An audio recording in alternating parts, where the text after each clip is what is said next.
Dr. Rob to show you something that we think is really important. This is not only important in your care, but also your training, and maybe you'll see some errors that actually have created the injury that you have. There's a simple formula. I could write books on this, but let's keep it really, really simple. This simple formula is stress plus rest equals success, right? And this is a lot of times a four-letter word as athletes that we don't like: rest. But if we don't rest after the stress, we actually don't see improvement. There's a couple of graphs that can make sense of this simple formula. Really what we see here is on the y-axis, let's call that fitness or strength. On the x-axis is going to be time.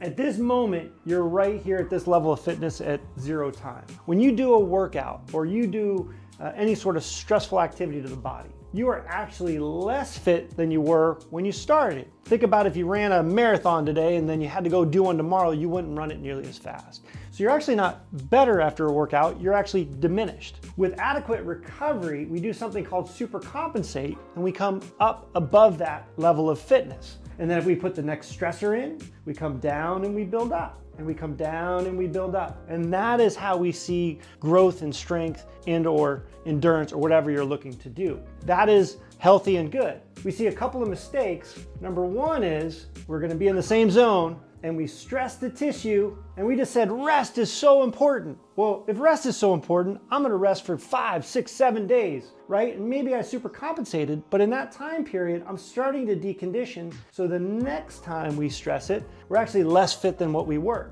And then we stress it, and then we over rest it, and then we're down again. So we actually lose fitness. This is called intermittent training. We don't want to intermittent train. And quite honestly, I see a lot of injuries here. So if we're only weekend warriors, that's a lot of times what ends up leading to injury. The third one is overtraining. Now, right, the athlete or the person's trying to get fit, they're at a certain level, they stress the tissue and they want to get better and they don't rest because they're no sissy, and then they put a stress in and now they're lowering their fitness, and they put a stress in and they're lowering their fitness.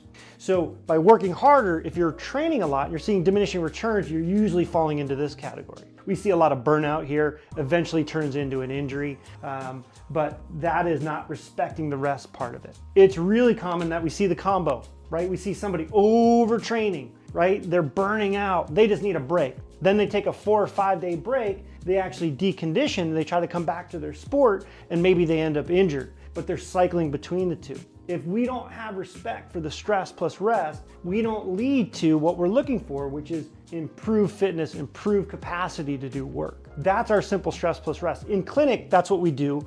That's exactly how we approach to get people better and stronger.